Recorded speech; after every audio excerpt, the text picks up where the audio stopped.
Hello and welcome. This is Brian McPherson. I'm here to talk about holistic emotive practices. Holistic emotive practices, in its most basic sense, is the application of speech sounds to modulate one's emotions. Using your voice in an emotional manner is emotive by definition. You can make this a holistic practice if you select the sounds and words to emote in a rational manner, thus engaging both your rational and emotional selves, both your left brain and your right brain. This approach enables the person engaged in holistic emotive practices to achieve emotional balance and even realize self-transcendence, a goal of most spiritual endeavors. The concept of using words for emotional impact in a spiritual setting goes back thousands of years. Perhaps the oldest examples are Vedic mantras, which are still used today in most Hindu religious services. Other somewhat younger religions, including Buddhism and Islam, also have a rich history of using words or mantras to evoke a specific feeling or to petition God for a specific quality in one's life. Of course, all religious examples of mantras are spiritually, not scientifically based. This fact differentiates them from holistic emotive practices, which I developed based upon scientific evidence. I first became interested in the use of speech sounds for emotional impact over 30 years ago through experiences with various Hindu, Buddhist, and Islamic mantras. But I wasn't satisfied with accepting mantras on a religious or spiritual basis. I wanted to understand how they worked, how they could affect my physiology in a way that could change my emotional state. This desire for a rational explanation of the power of mantras led me to enroll in grad school and earn a PhD in psycholinguistics and conduct research, including original scientific experiments, that form the basis for holistic emotive practices. Thus, although holistic emotive practices was inspired by religious mantras, it stands by itself, outside of a religious context. Holistic Emotive Practices, or simply HEP for short, is a system that I put together over the past 20-some years that promotes emotional balance in an individual. HEP can also enhance spirituality if used in a spiritual context, since you can use the tools of HEP to analyze and understand religious mantras. However, you do not need to have a spiritual side to benefit from HEP. In order for you to understand and use HEP to reap its benefits, I have put together two series of presentations. The first series, Volume 1, contains 11 talks that explain the system and the scientific evidence that forms its foundation.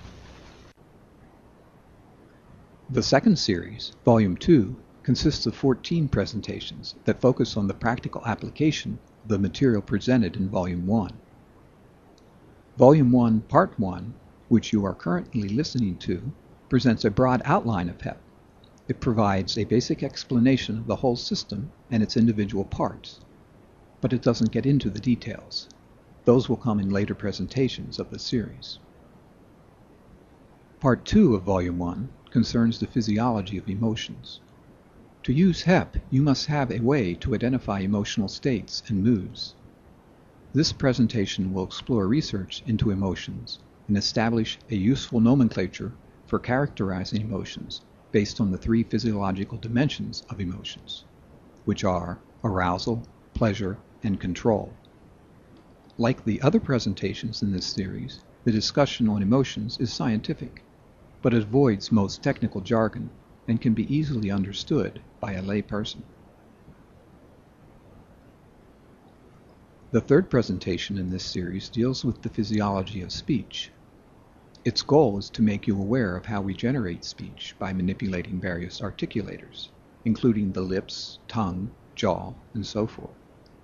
It is important to have a clear picture of speech physiology in order to appreciate the scientific evidence that connects each sound to a particular emotion or mood, because the connection between sounds and feelings occur due to the underlying physiology.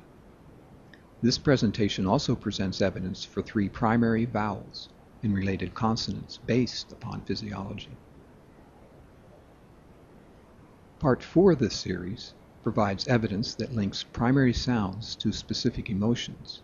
It builds upon the previous 2 presentations and shows how each of the emotion dimensions connects to a primary vowel and related consonants based upon a particular physiological component.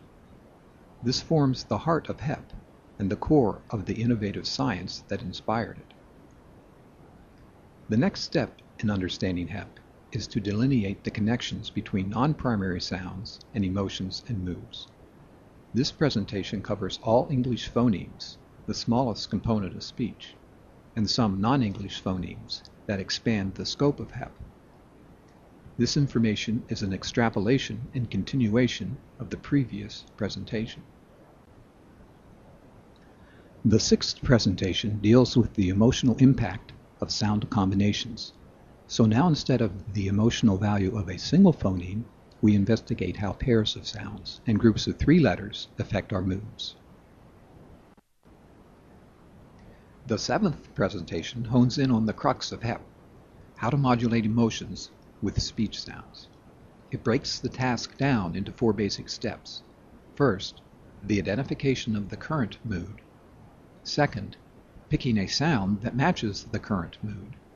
Third, picking an emotional goal. And last, picking sounds that will move from the current mood to the final goal. The 8th presentation of this series discusses silent HEP. It may come as a surprise, but to take advantage of HEP, you do not have to utter a single sound. Given that everything leading to this point has discussed how sounds can modulate emotions, it may seem strange to hear the claim that you don't have to make a sound. But silent HEP is possible because of 2 factors. First, the emotional effects of speech can be achieved simply by manipulating the physiological components of speech. In subvocalizations, you put that physiology through the motions, that is, you move your lips and tongue, but you don't vibrate the vocal cords. The second reason you don't need sound for HEP is because of the power of the mind. Our thought processes can influence our emotions. Certainly, the placebo effect is a tribute to this power. If we tune our thoughts to our moods, we can have a profound effect on how we feel. In the presentation on silent HEP, you will learn about subvocalizations, HEP thinking, and HEP breathing, which consist of simple breathing techniques based on speech patterns. These silent techniques can help you maximize the benefits you receive from HEP. Determining your mood is the most important step in HEP. It comes first. If you don't get that part right, you cannot benefit from HEP. The premise of HEP is that you must have a starting point and an ending point. This 9th presentation will lead you through a step-by-step process that explains how to identify your current mood, your starting point, using the 3 dimensions of emotions established in Part 2 of this series. Part 10 presents examples from Hinduism, Buddhism, and Islam to illustrate how you can apply HEP analysis to any word or group of words in order to examine the emotional impact of the utterance. The last presentation of this volume is a discussion of best practices in HEP.